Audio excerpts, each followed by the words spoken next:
On raconte généralement que l'histoire du Coca-Cola commence en 1886 à Atlanta, lorsque le pharmacien américain John Stith Pemberton crée un sirop tonique à base de feuilles de coca et de noix de cola.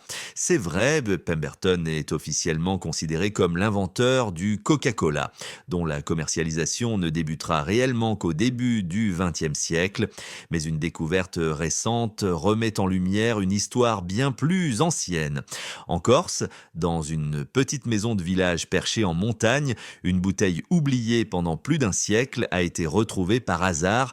Quand on l'examine de plus près, l'inscription est sans équivoque. Coca Marianne. Cette bouteille exceptionnelle, âgée de 144 ans, a ensuite été confiée au dernier héritier de la marque Coca Marianne. Et ce qu'elle révèle est étonnant. Il s'agit de la première bouteille connue d'une boisson à base de coca produite à Paris au début des années 1880, soit plusieurs années avant la naissance officielle du Coca-Cola américain. Estimée à plus de 200 000 euros, elle pourrait surtout constituer une pièce majeure dans l'histoire des boissons à la coca. Parce qu'au fond, si Pemberton a bel et bien inventé le Coca-Cola, la boisson iconique que l'on connaît aujourd'hui, il n'est peut-être pas le premier à avoir imaginé une boisson coca.